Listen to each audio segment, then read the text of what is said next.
ಲೋಕಸಭಾ ಚುನಾವಣೆ ಲಾಭಕ್ಕಾಗಿ ಪೌರತ್ವ ಕಾಯ್ದೆ ಜಾರಿ. ಬೆಳಗಾವಿ ಜಿಲ್ಲೆ ರಾಮದುರ್ಗ ತಾಲೂಕು ದಂಡಾಧಿಕಾರಿಗಳ ಮೂಲಕ ವಿವಿಧ ಸಂಘಟನೆ ವೇದಿಕೆಯಿಂದ ರಾಷ್ಟ್ರಪತಿಗಳಿಗೆ ಪೌರತ್ವ ಕಾಯ್ದೆ ರದ್ದು ಮಾಡಿ ಎಂದು ಮನವಿಯನ್ನ ನೀಡಿದರು. ಕೇಂದ್ರದಲ್ಲಿರುವ ಸರ್ಕಾರ ಮೊದಲಿನಿಂದಲೂ ಜಾತಿ ಧರ್ಮದ ಆಧಾರದಲ್ಲಿ ಅಳೆಯುತ್ತಾ ಬಂದಿದ್ದಾರೆ. ಜನರ ತೀವ್ರವಾದ ಜೀವನಕ್ಕೆ ಸಂಬಂಧಿಸಿದ ಸಮಸ್ಯೆಗಳ ಬಗ್ಗೆ ತಲೆ ಕೆಡಿಸಿಕೊಳ್ಳದೆ ಜಾತಿ ಧರ್ಮದ ಆಧಾರದಲ್ಲಿ ಆಡಳಿತ ನಡೆಸುತ್ತಿದ್ದಾರೆ. ಕೇಂದ್ರ ಸರ್ಕಾರ 2019 ಡಿಸೆಂಬರ್ನಲ್ಲಿ ಪೌರತ್ವ ತಿದ್ದುಪಡಿ ಕಾಯ್ದೆಗೆ ಸಂಸತ್ನಲ್ಲಿ ಅಂಗೀಕಾರ ಪಡೆದುಕೊಂಡಿತು. ಈ ಪೌರತ್ವ ಕಾಯ್ದೆಯನ್ನು ಧಾರ್ಮಿಕ ಗುರುತಿನೊಂದಿಗೆ ಜೋಡಿಸುವ ಮೂಲಕ ಪೌರತ್ವ ಜಾತ್ಯತೀತತೆಯ ಪರಿಕಲ್ಪನೆಯನ್ನು ಉಲ್ಲಂಘಿಸಿದೆ. ಕಾನೂನು ದಾಖಲಾತಿಗಳಿಲ್ಲದೆ ನೆರೆಯ ದೇಶಗಳಿಂದ ವಲಸೆ ಬಂದಿರುವ ಆಕ್ರಮಣ ವಲಸೆಗಾರರು ಹಿಂದೂ, ಸಿಖ್, ಬೌದ್ಧ, ಜೈನ್ ಮತ್ತು ಕ್ರಿಶ್ಚಿಯನ್ ಧರ್ಮಕ್ಕೆ ಸೇರಿದವರಾಗಿದ್ದರೆ ಪೌರತ್ವ ನೀಡಲಾಗುವುದು ಎಂದು ಮತ್ತೆ ಹಿಂದುತ್ವವನ್ನು ರಾರಾಜಿಸಿ ಲೋಕಸಭಾ ಚುನಾವಣೆಗೆ ಕೆಲವೇ ದಿನಗಳು ಮೊದಲು ಚುನಾವಣೆ ಲಾಭಕ್ಕಾಗಿ ಈ ಕಾಯ್ದೆಯಡಿಯಲ್ಲಿ ತಮಗೆ ಬೇಕಾದಂತೆ ನಿಯಮಗಳನ್ನು ರಚಿಸಿ ಮಾರ್ಚ್ 11, 2024ರಂದು ಅಧಿಸೂಚನೆಯನ್ನು ಹೊರಡಿಸಿದ್ದು ಖಂಡನೀಯ.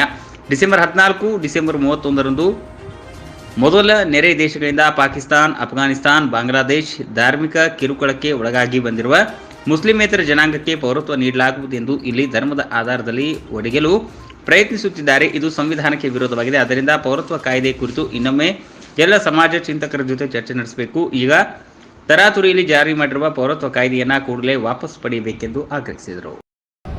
ಕೇಂದ್ರದಲ್ಲಿರುವಂಥ BJP ಸರ್ಕಾರ ಏನು ಹಿಂದೆ 2019 ಡಿಸೆಂಬರ್ 31ನೇ ತಾರೀಕಿಗೆ ಒಂದು ಪೌರತ್ವ ಕಾಯ್ದೆಯನ್ನು ಅಂಗೀಕರಿಸಲ್ಪಟ್ಟಿತ್ತು ಪಾರ್ಲಿಮೆಂಟ್ ಒಳಗೆ.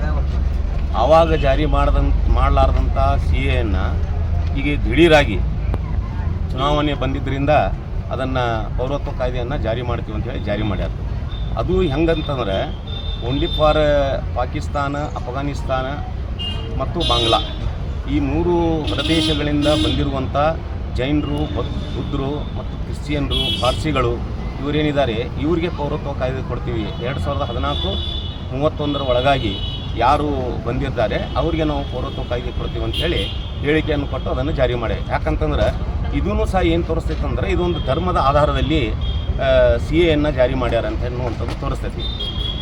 ಸಂವಿಧಾನ 131ರ ಪರಿಚಯದ ಪ್ರಕಾರ ಆರ್ಟಿಕಲ್ 13ರ ಪ್ರಕಾರ ಅಂಬೇಡ್ಕರ್ ಅವರು ಬರೆದಂಥ ಏನು ಸಂವಿಧಾನ ಇದೆ ಆರ್ಟಿಕಲ್ 13ರ ಪ್ರಕಾರ ಇದು ಜಾತಿಯ ಆಧಾರದಲ್ಲಿ CAಯನ್ನು ಜಾರಿ ಮಾಡಬಾರ್ದಂತ ಐತೆ. ಅದು ಹಂಗಾದ್ರೆ ರೋಹಿಂಗ್ಯಾ ಮ್ಯಾನ್ಮಾರ್ದಿಂದ ಜನ ಬಂದಾರ, ಆಮೇಲೆ ಶ್ರೀಲಂಕಾದಿಂದ ಜನ ಬಂದಾರ, ಭೂತಾನ್ದಿಂದ ಜನ ಬಂದಾರ, ನೇಪಾಳದಿಂದನೂ ಜನ ಬಂದಾರ.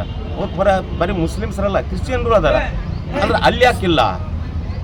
ತಮಿಳ್ನಾಡೊಳಗೆ ಶ್ರೀಲಂಕಾದಿಂದ ಬಂದವರು ಭಾಳ ಜನ ಅದಾರ, ಅಲ್ಲಿ ಅವ್ರಿಗೆ ಯಾಕೆ ಕೊಟ್ಟಿಲ್ಲ ಅಂಥೇಳಿ. ಅಂದರೆ ಯಾವ ರೀತಿ ಇದನ್ನು ಮಾಡಾಕ್ತಾರೆ ಅಂತಂದ್ರೆ ತಮ್ಮ ಬೇಳೆಯನ್ನು ಬೇಯಿಸ್ಕೊಳ್ಳಿಕ್ಕೆ ಇವತ್ತು ಇದನ್ನು ಮಾಡ್ತಾರೆ. ಪಾಕಿಸ್ತಾನದಲ್ಲಿ ಹಿಂದೂಗಳ ಮೇಲೆ ಅಲ್ಲಿ ಕಿರುಕುಳ ಐತೆ ಅಂತ ಹೇಳಿದ್ರೆ ಅಲ್ಲಿ ಕಿರುಕುಳ ಇಲ್ಲೇ ಇಲ್ಲ.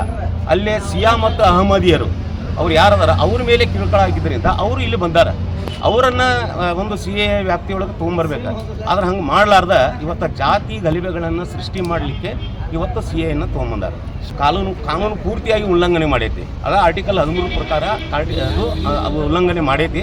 ಅದಕ್ಕೆ ನಾವು ಒತ್ತಾಯ ಏನು ಮಾಡಾಕ್ತೀವಿ ಅಂತಂದ್ರೆ ಇದು ತರಾತುರಿಯಲ್ಲಿ ತಂದಂಥ ಪೌರತ್ವ ಕಾಯ್ದೆ ಏನೈತಿ ಇನ್ನೊಮ್ಮೆ ಪಾರ್ಲಿಮೆಂಟ್ನಲ್ಲಿ ಎಲ್ಲರೂ ಕೂಡಿ ಇನ್ನೊಮ್ಮೆ ಚರ್ಚೆ ಮಾಡಿ ಇದನ್ನು ಜಾರಿಗೆ ತೊಗೊಂಬರಬೇಕು. ಈಗಾಗಲೇ ಕೇರಳ ಸರ್ಕಾರ ಇದು ಕಾಯ್ದೆ ಬದ್ಧವಾಗಿ ಆದಂಥ ಪೌರತ್ವ ಕಾಯ್ದೆ ಅಲ್ಲ ಅಂಥೇಳಿ ಸುಪ್ರೀಂ ಕೋರ್ಟಿಗೆ ಒಂದು ತಡೆಯಾಜ್ಞೆ ಕೊಡಬೇಕಂತೇಳಿ ಈಗಾಗಲೇ ಅಪ್ಲಿಕೇಶನ್ ಹಾಕ್ಯಾರವರು.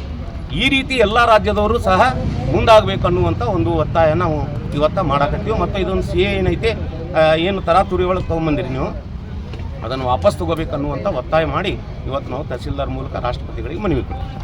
ಕೇಂದ್ರ ಸರ್ಕಾರದವರು ಒಂದು ಜಾತಿಯ ಆಧಾರದ ಮೇಲೆ ಒಂದು ಸಂವಿಧಾನದೊಳಗೆ ತಿದ್ದುಪಡಿ ಮಾಡಿ ಕಾನೂನನ್ನು ತಿದ್ದುಪಡಿ ಮಾಡಿ ಅಲ್ಪಸಂಖ್ಯಾತರನ್ನು ಅಂದರೆ ಬರೀ ಮುಸಲ್ಮಾನರು ಅಷ್ಟೇ ಅಲ್ಲ, ಅದನ್ನು ನಾವು ಕ್ಲಾರಿಫಿಕೇಷನ್ ಕೊಡಲೇಬೇಕಾಗತ್ತೆ. ಯಾಕಂದರೆ ಜೈನರು, ಆನಂತರ ಪಾರ್ಸಿ, ಬೌದ್ಧರು, ಸಿಖ್ರು ಇವೆಲ್ಲ ಏನೈತಿ ಈಗಾಗಲೇ ಕರ್ನಾಟಕದಲ್ಲಿ ಬಸವ ಧರ್ಮನೂ ಸಹಿತ ಒಂದು ಧರ್ಮ ಅಂಥೇಳಿ ಐಡೆಂಟಿಫೈ ಮಾಡ್ಕೊತ ಅದನ್ನು ಅರ್ಜಿನೂ ಕೊಟ್ಟೈತಿ. ಅದನ್ನು ಯಾವುದೂ ಗಣನೆಗೆ ತಗೊಳ್ಳಾರ್ದಂಥ ಇಂಥ ಎಲ್ಲ ಜನಾಂಗದ ಭಾವನೆಗಳಿಗೆ ದೋಖಾ ಕೊಡುವಂಥ ಕೆಲಸ ಈ ಕೇಂದ್ರ ಸರ್ಕಾರ ಮಾಡ್ತಾ ಇದೆ. ಅದಕ್ಕೆ ಅವ್ರು ಏನು ಕೇಂದ್ರ ಸರ್ಕಾರ ಅಧಿಕಾರ ಐತೆ ಅಂತೇಳಿ ಏನು ಅಲ್ಪಸಂಖ್ಯಾತರನ್ನ ಭಯಪಡಿಸೋದೈತೋ ಆ ಬೈಕ್ ನಾವೆಲ್ಲ ಯಾರೂ ಹೆದರೋದಿಲ್ಲ. ಅವ್ರಿಗೆ ತಕ್ಕ ಉತ್ತರ ನಾವು ಈಗ ಬರುವ ಚುನಾವಣೆಯಲ್ಲಿ ಕೊಡ್ತೀವಿ ಅಂತ ಹೇಳ್ತಾ ಈಗೇನು ಅವರು ನಡೆಸಿದ್ದಾರೆ ಈ ಜನರ ಮೇಲೆ, ಅಲ್ಪಸಂಖ್ಯಾತರ ಮೇಲೆ, ಅಲ್ಪಸಂಖ್ಯಾತ ಧರ್ಮದ ಮೇಲೆ ಏನು ಒಂದು ಯುದ್ಧ, ಇದೊಂಥರ ಯುದ್ಧನೇ ಇದ್ದಂಗನೆ. ಈ ಯುದ್ಧದಲ್ಲಿ ನಾವೆಲ್ಲ ಜಯಶಾಲಿ ಆಗ್ತೀವಿ ಅಂಥೇಳಿ ಎಲ್ಲರೂ ಒಟ್ಟಿಗೆ ಈ ಒಂದು ತಹಸೀಲ್ದಾರ್ ಮುಖಾಂತರ ರಾಷ್ಟ್ರಪತಿಗಳಿಗೆ ಒಂದು ಅರ್ಜಿಯನ್ನು ಇದನ್ನು ಮಾಡಿದ್ದೀವಿ. ಇದೇ ರೀತಿ ಎಲ್ಲ ಕಡೆಯೂ ಇದ್ರ ಬಗ್ಗೆ ಒಂದು ಜಾಗೃತಿ ಮೂಡಿ ಈ ಸಂವಿಧಾನದೊಳಗೆ ಏನು ತಿದ್ದುಪಡಿ ಮಾಡ್ತಾ ಇದ್ದಾರೆ ಕಾನೂನು, ಆ ಕಾನೂನು ಇವತ್ತು ಧೂಳಿಪಟ ಆಗಲಿ ಅಂತೇಳಿ ಆಶಿಸ್ತಾ ನಾವು ಇವತ್ತು ಈ ಕಾರ್ಯಕ್ರಮದಲ್ಲಿ ಪಾಲ್ಗೊಂಡಿದ್ದೀವಿ.